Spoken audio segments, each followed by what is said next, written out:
What surfing really looks like, longboarding edition. This time we're going to be looking at the men's finals of the US Open, just completed this week. Would have liked to do the women's, but I had too much stuff going on and was actually surfing when they were in the water, so the men's is going to be it. This young woman over here is named Avalon Gall, and she won her first pro contest. In the little screen there, you see Taylor Jensen, and you can see the waves are really small. That guy is Kai Ellis Flint, and they're not wearing leashes. They're surfing Huntington Beach. There you go, Kai Ellis Flint, Taylor Jensen, sitting pretty close to one another at the pier, onshore winds. See the little white caps there. Taylor's just repositioning, sees a peak. That goes to my constant advice to move over to where the wave is breaking, not just wait. He looked at it, decided not to go.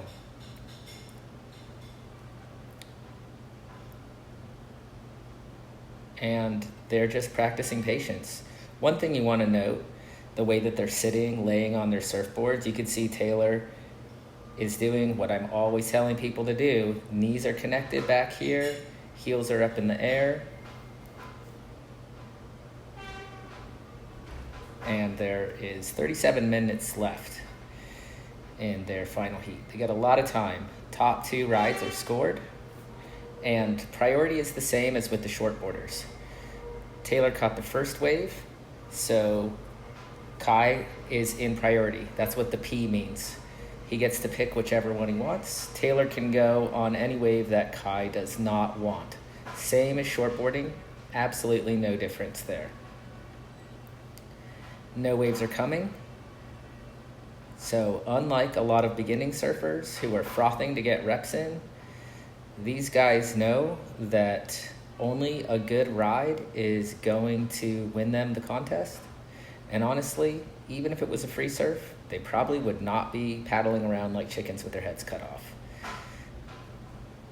They are being receptive to the ocean, waiting for sets to come, and in this case, not talking to one another, whereas in a recreational context, they might be talking to one another. We can imagine why you would not want to talk to your competitor when you're in a surf contest.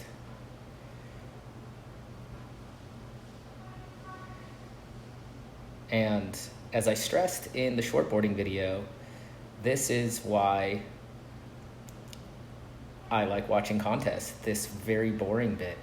This is what surfing often really looks like.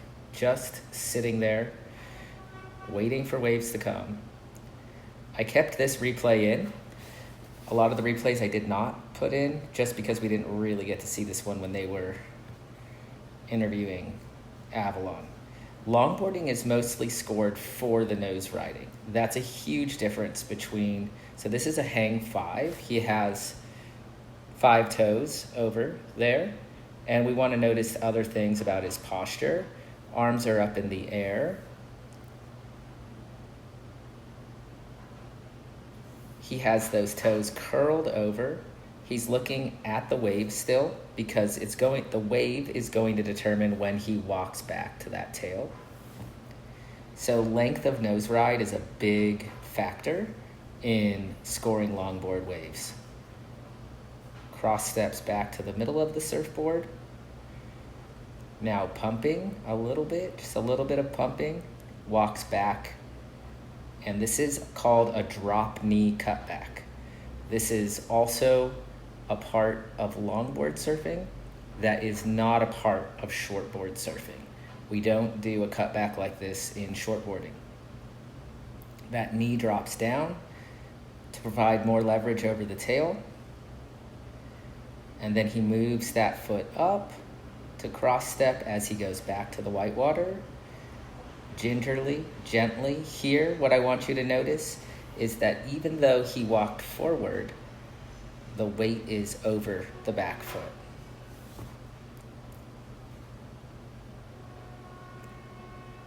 Wave completely died out, and he did a kick out. There's going to be a lot of opportunities to look at other kickouts. I was kind of rooting for Taylor because he is a part of the Bald Surfing Club. Nice dome there, suits him. And this part I fast forward so you can just see how long they're waiting. Normally I do like to watch just all of the waiting, but this was so long that if you're going to stay tuned into this thing, I had to fast forward some of this.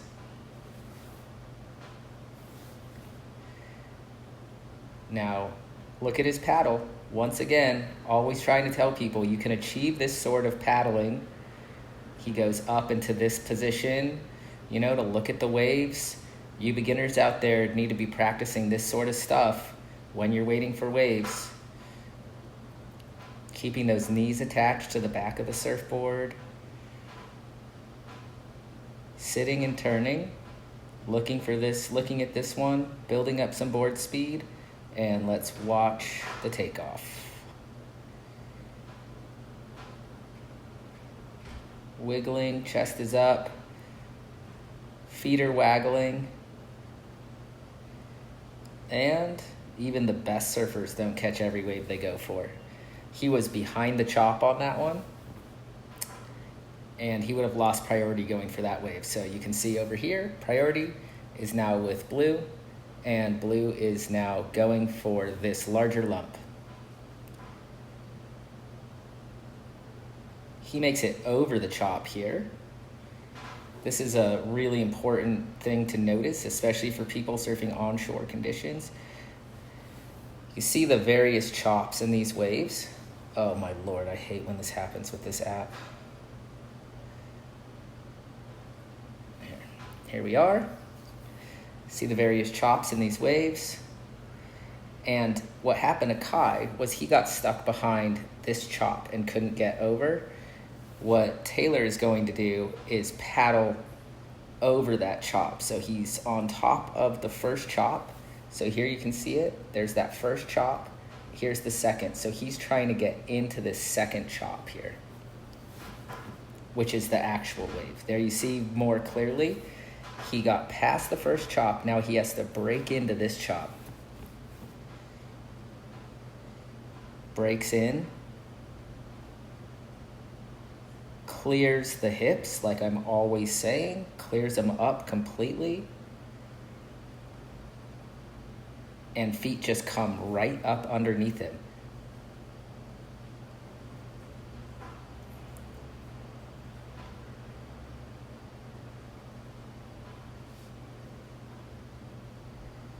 You have to pay attention to this. We're going to look at this a lot. Gets the full clearance, full clearance. Look at his head when the legs come under. This is a big man. His head stays way above his lower body. There is no piking there. Walks to the nose, gets 5 over. There are more points for getting both feet over, so hang 10 gets more points than hang 5. Using the back of the board to turn. And getting up to the nose when the wave allows for it. As soon as that wave steepens up, he needs to get back to the tail. I'm not going to go over every single wave in depth because the base level of this video already edited is 26 minutes long, which means that when I'm done doing my analysis, it'll probably be close to an hour.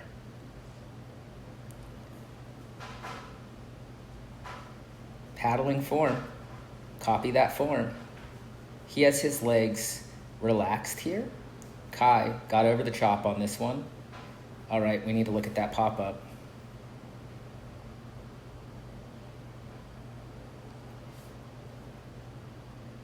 Putting it in super slow-mo for you. Breaks through the chop. One extra paddle to make sure he's in the wave. Full clearance, no cobra. Full clearance. Look at this clearance. Notice also His head is going to stay above his lower body when he pulls his legs under.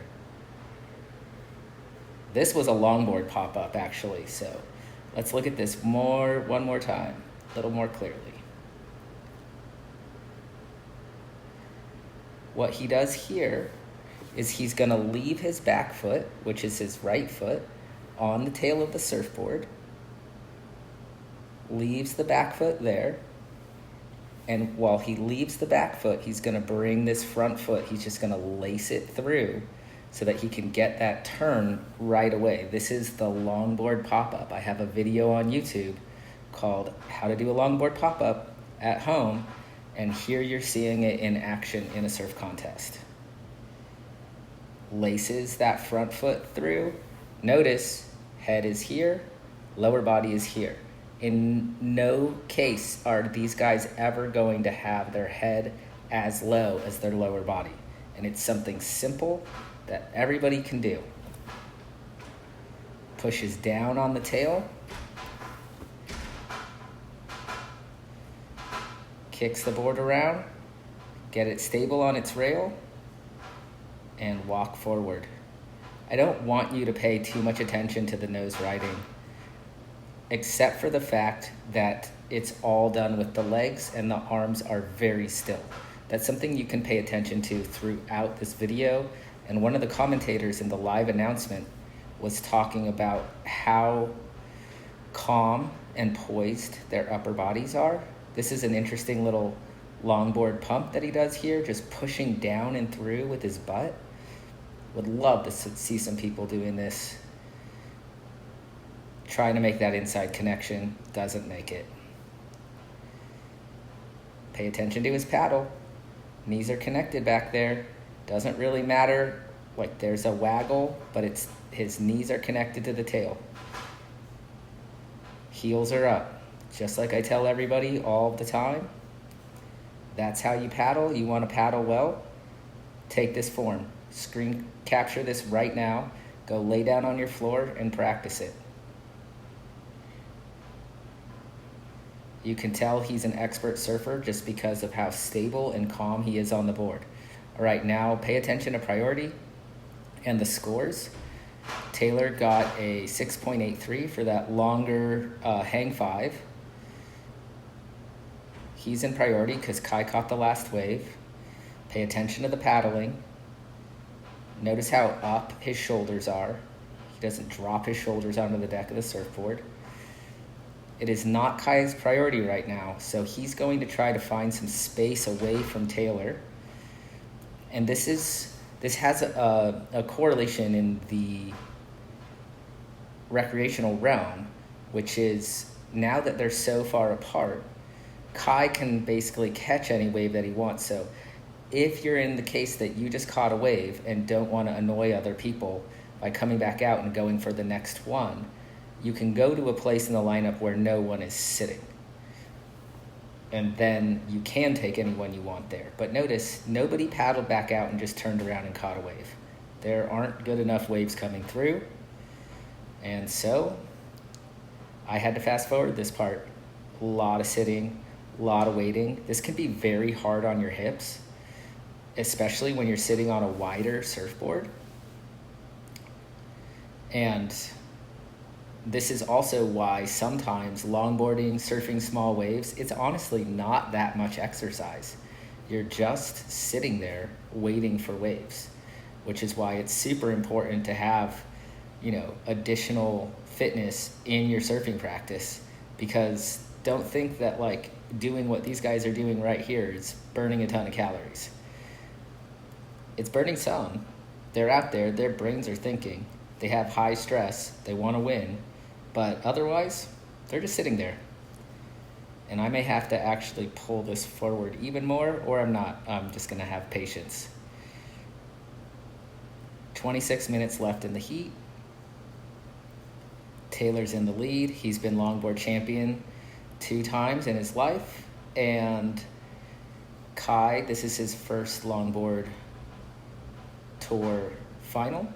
And this is the first longboard pro event of the year. As I wrote in a zine previously, we were going to have to wait for the US Open for me to do a longboard analysis. Kai's going under priority here, okay? So let's look at this takeoff. Taylor's not even seeing this wave.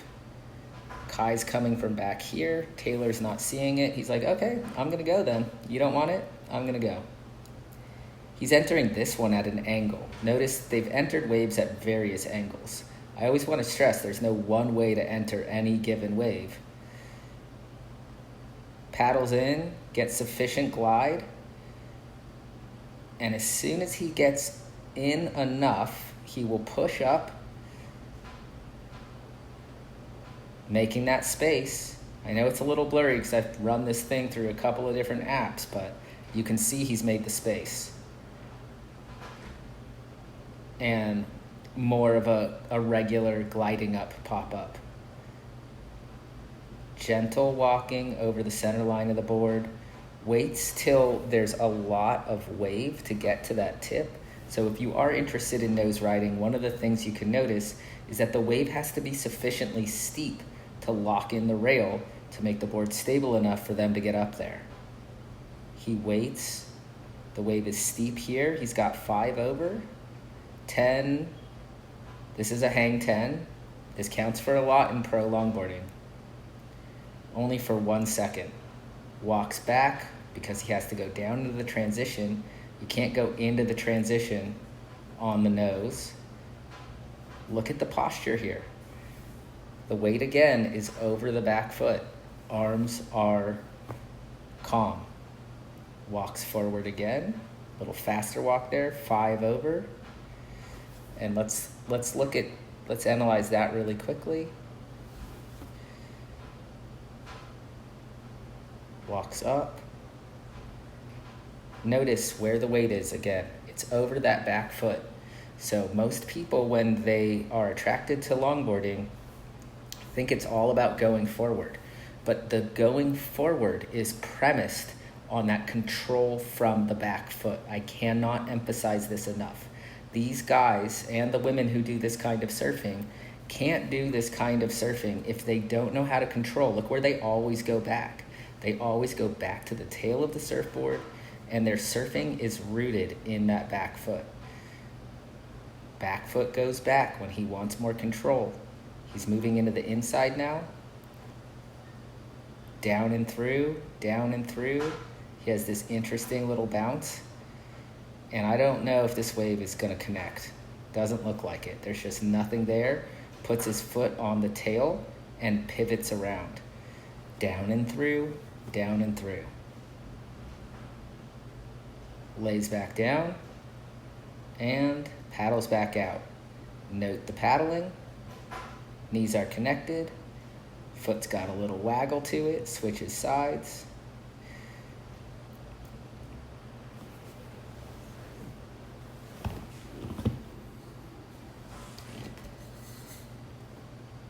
Still Taylor's priority. And Kai has not really caught a meaningful wave. He's going to make space again because he's not in priority. He's just trying to get his rhythm up and flowing. Taylor's going to follow him a little here. Again, there's that paddle. Can't emphasize it enough. If you want to get good at surfing, you need to learn to paddle correctly on a longer or larger board. The paddle looks pretty similar on a short board, to tell you the truth. It's just that the optics of it are so different because the board is so much shorter. Kai's going again under priority. Gets in on that top chop.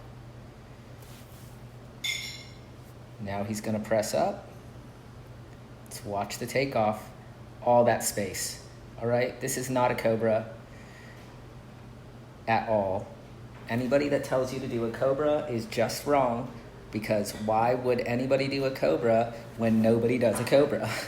No pro surfer does it, so don't do it. They make complete clearance with their hips, complete clearance, keep the head up high, and the legs just slide through very easily. You can practice this at home. I recommend practicing this at home. Go through all the rest of my YouTube videos on how to practice this at home.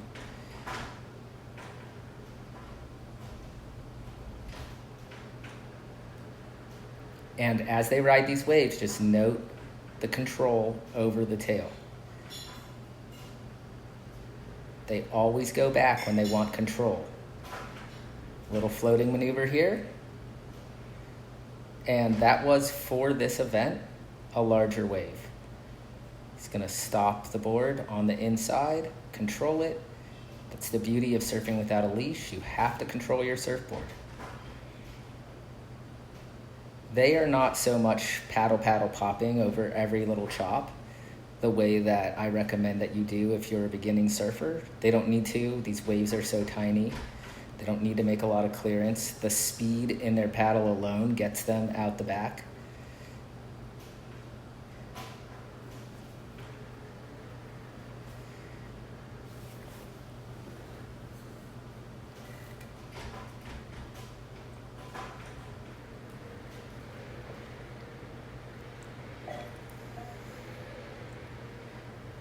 And just waiting.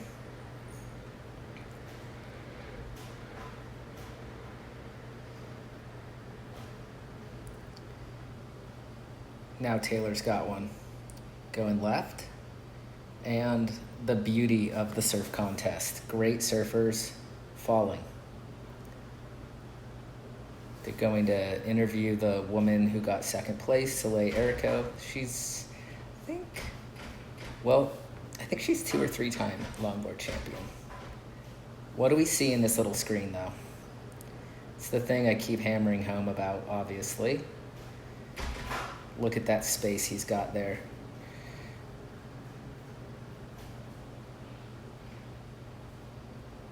Walks forward on the steep part of the wave. Wave is steep for only that 1 second, and then what happens? He gets kind of greedy getting both toes over the nose when this wave's completely flattening out.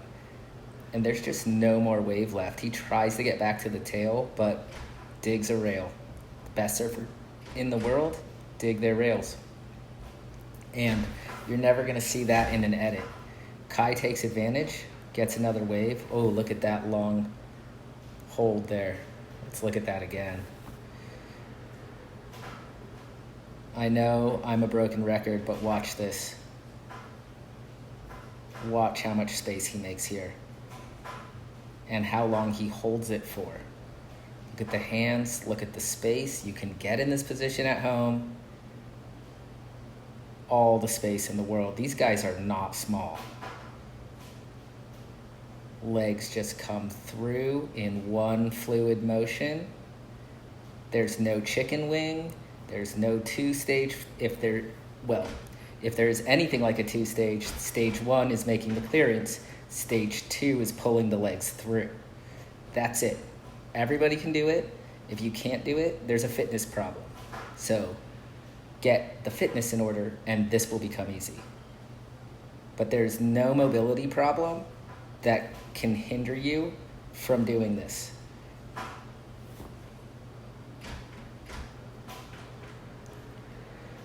In the context of this heat, this is a much larger wave. Got to the nose once. Using the middle upper part of the board to make the connection. Nose again. And just uses that tail. Let's look at the mechanics of this.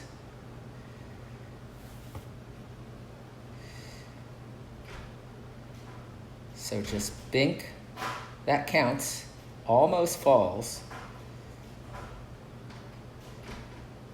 Walks back, almost falls again. Wave is really choppy.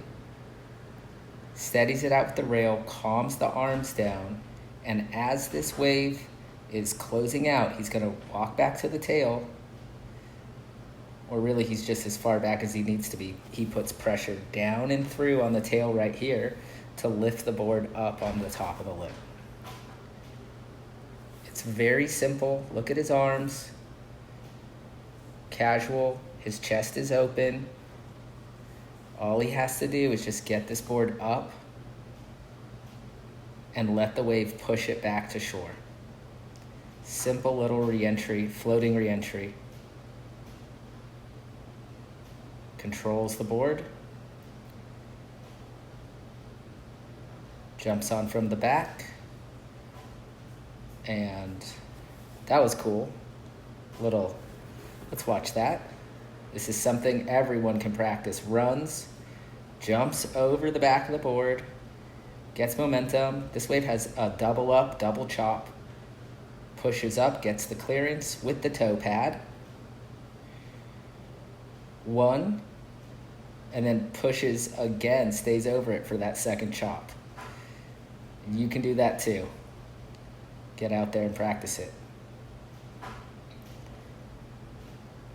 Paddling form, same as it ever was. Knees are over the tail. Taylor's not getting as many waves as Kai. Kai's strategy here is to stay busy. He still has not caught up to Taylor. He's at 5.83, but he's trying to game the probability of winning by catching more waves, which is a strategy. Taylor's strategy is to wait for better waves. And some contests, the sit and wait strategy wins.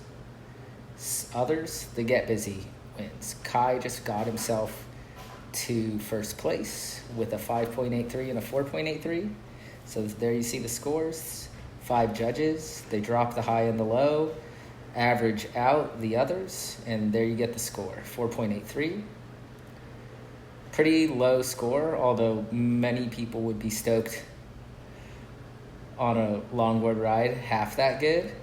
If you could just get the pop-up down as smoothly as these guys do it, I think that a lot of people out there would be stoked. Now, again, Kai does not have priority. He went and paddled out past Taylor, and in recreational context, that could be like, I'm going to sit out and catch the one after you. But these guys have the contest ideal rules of priority, so Taylor knows if Kai turns around on a wave that he wants, Taylor can just go. Where in the recreational everyday context, if you go paddle out past somebody like Kai just did to Taylor, you might want to talk to them and be, hey, I'm going to paddle out past you. I know it's your turn, so just go on whichever wave, but I'm just doing this for positioning. Just the act of it alone can piss some people off, but hopefully communicating helps. Some people you cannot make happy even when you communicate well, and at the end of the day, you did all you can, and that's their problem. They see something and they move out to it and towards it, keeping one another honest, because Kai will go if Taylor doesn't want it. So Kai's making an effort. Taylor says, nope, I want it. Gets in over that chop. Almost every wave here has a chop. Back to the tail. Let's look at this cutback. We already know you know how to pop up now, so let's look at this cutback. Hang 5, walks back. Notice the arms. He's back to the tail. He walked all the way back over the tail. He's going to push down with this foot.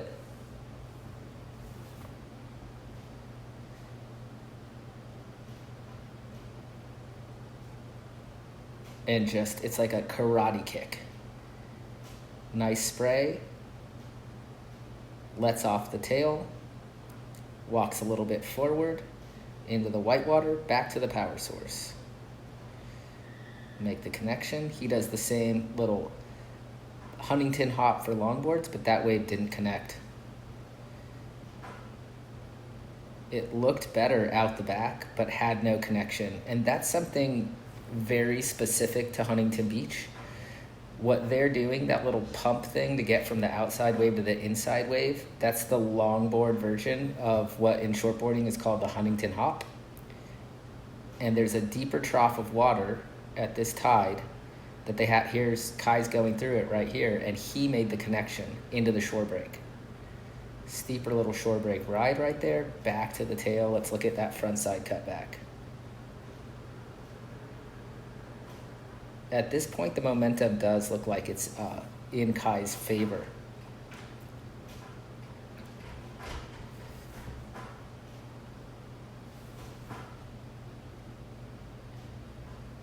Making the connection. Calm posture. Look at this posture. Butt's down. Back leg's a little slightly more loaded than the front leg. You notice these guys never have this posture like this, like where they're bending at the waist.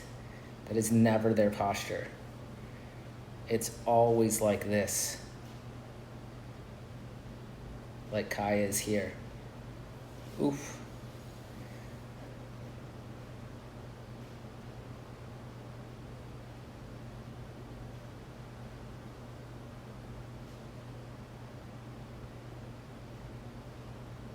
Here we are.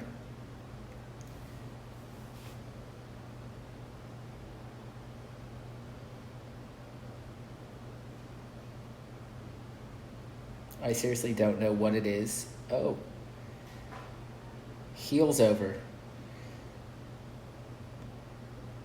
This is very hard, and that counts for a lot of points in longboard surfing. It's going to run back the other way. I actually missed a wave. That whole timing thing got me off. Where are we at here? Yeah. It was this wave that we wanted to look at. We'll go back to the heel ride in a sec. Lots of space. I still don't think this is the ride I wanted to get. It's okay. You're getting a lot out of this anyway. We'll get another frontside cut back. Kick out. Pressing down and through the paddle. Getting that flow. He's paddling more quickly just to keep Taylor honest out the back. He's firmly in the lead now with a 6.33 and a 5.83. Let's look at this. Everybody needs to know how to do this. This is to say no to a wave that you think is going to be good. There's all the space in the pop-up. Taylor at this point, though, sees that Kai's going to make it back out. He gets back over the tail, notices the wave doesn't have anything in it, down and through, pivot around that tail, get back outside.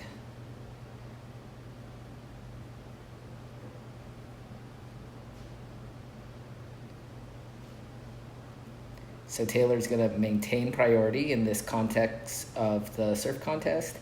He kicked out before Kai made it back outside. He's back outside first, and he will retain priority. There you see. Oh my gosh. Wow. Okay.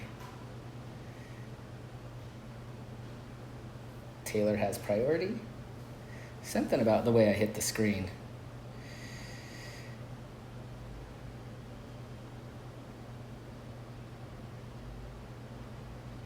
They're both moving for this one. Kai, you can tell, wants it, and he looks. At this point, Taylor can go and keep Kai off this wave. He decides no. So Kai goes.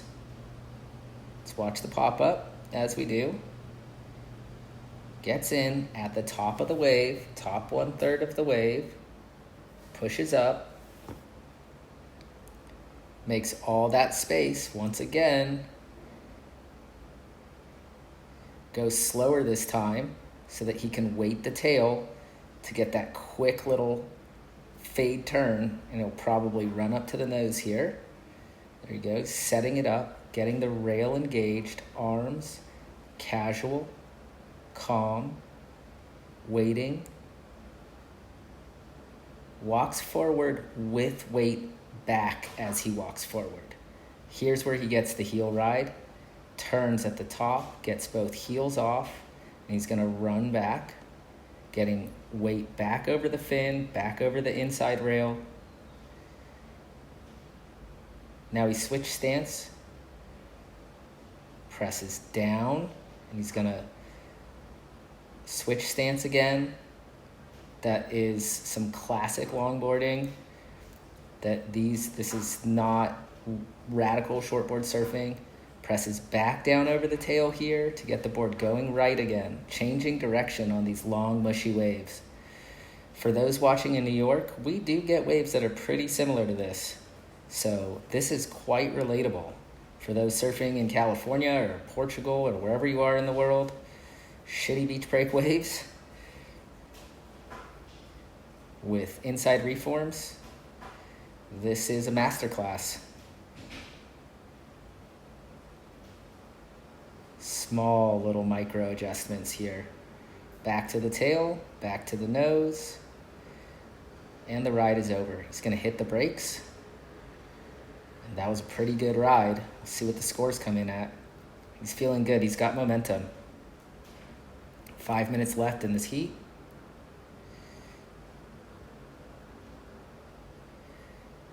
If I can underscore anything, it's just that what counts in longboarding in terms of the maneuvers is different, right? They are doing cutbacks, but the way that they do the cutbacks has a little bit more variation. There's more switching stance, dropping the knee, going left, then going right, where in shortboard surfing, the legs don't move quite the same way. The board doesn't generate speed and glide in the same way. So what counts is combinations of maneuvers. And there's a reason why they're not holding the shortboarding in these conditions. It would be very difficult to surf these waves well on a shortboard. Not impossible, but it would be hard to watch. Where the longboards have enough surface area that they can generate enough speed on their own to make it possible for these little nose rides and cutbacks. So best wave of the heat, the heel ride, hang heels over, got him a lot of points. 7.5 and a 6.3 is his highest scores, well above Taylor's. Taylor has 4 minutes and does not have priority because he just looked at that wave. So this is a very commanding position at the end of a heat for Kai to be in. There are 3 minutes left. He gets to pick any wave that he wants. He has the highest score of the heat, whereas Taylor's highest score is higher than Kai's second score. So Taylor does not quite need as high for his next wave as a 7.5. He needs a 7.1 to beat Kai. And with 2 minutes and 40 seconds, that's perfectly possible.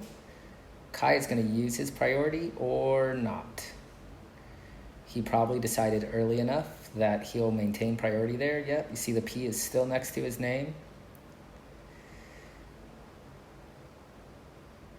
They're still not going to talk to one another because with 2 minutes left, Taylor can really get something. He needs to stay focused.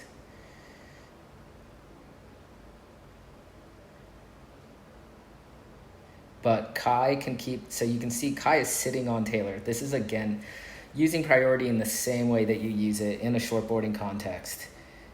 If Taylor wants a wave, Kai has the right to go on the same wave and keep him off of it.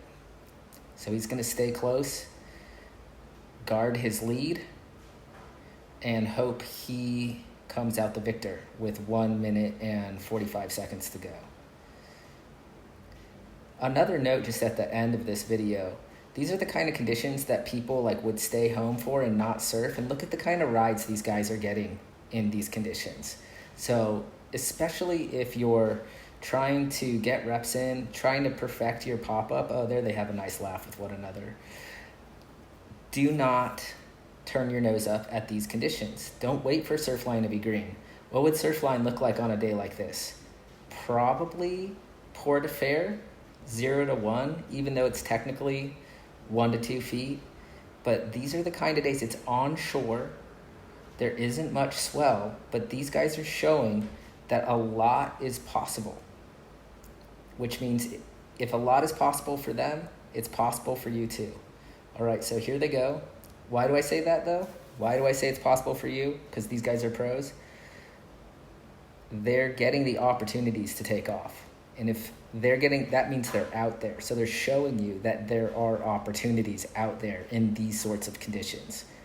Again, do not wait for the conditions to be ideal. They don't, in a way, these are ideal because so many other people are not going to surf on days like this. Taylor is making a look, but Kai is going to use his priority to keep Taylor off that wave. So there we see the use of priority in the longboarding context, same as shortboarding. Gets 5 over and kicks out. He lost his priority now, so 30 seconds left. Taylor can catch a wave. Here he goes. That was a cool takeoff. We're going to have to look at that.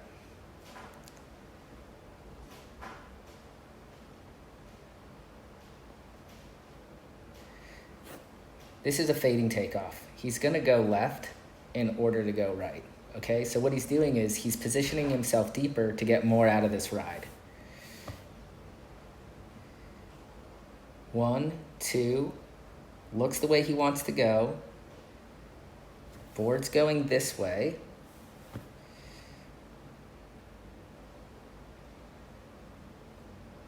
He's looking that way, so his intention is to go over here, but board's still facing that way. He's in this position that you know you need to get in, get that hips completely cleared off, and the legs just slide right underneath. Then he's going to get over the tail, board's still going this way, and he's going to crank it around that way. This is called a fading takeoff.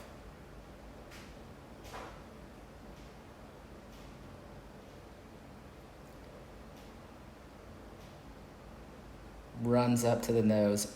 Arms are up in the air here, so we've seen a few different variations of the arms, either right here at the sides or up in the air. Calm. Just the 5 toes. Longer. Moves back to the tail as the wave steepens up. Keeps that nose up and out of the water. Moves the back foot forward. Then walks back for the cutback. We'll look at this cutback. Presses down through the tail. Arms are quiet and open. Notice he's not twisting his upper body. For the last emphasis, there's not a lot of arm movement. You do not turn surfboards or move surfboards, and especially not longboards, with your upper body. The upper body needs to stay as calm and as quiet as it possibly can. Surfing is done with your legs. This kind of surfing. Pushes through.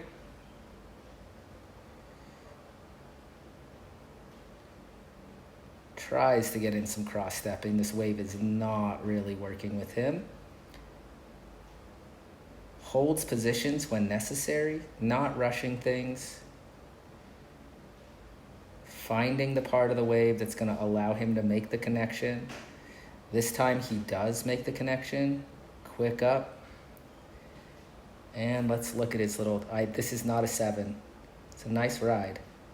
But let's look at his backside floater.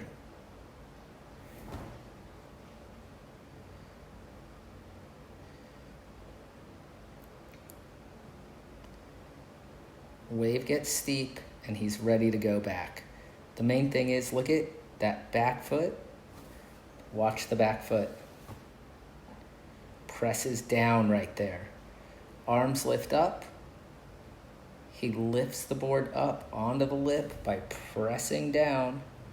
Notice he's not counter-rotating that way. All he's doing is pressing down with this leg to lift the board up.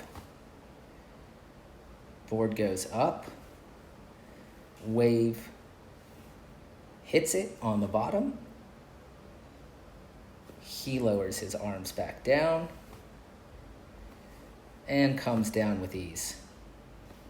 He gave himself the opportunity to get a score.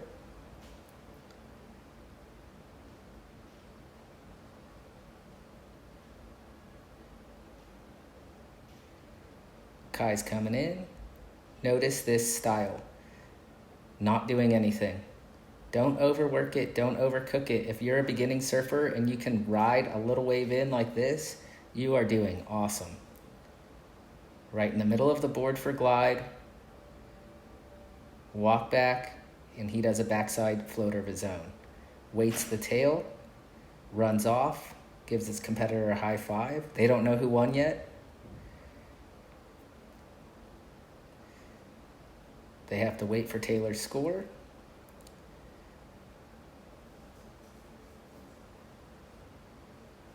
Taylor doesn't think he got it. Looks like that's what he was saying. Waiting for the score, and he won. All right, there you go. That's what surfing really looks like. Longboard edition. Hope you enjoyed it. Let me know what you thought about it. Remember to subscribe to the zine, follow all the channels, and if you stayed here this long, you definitely need to hit that heart. Okay, toodaloo.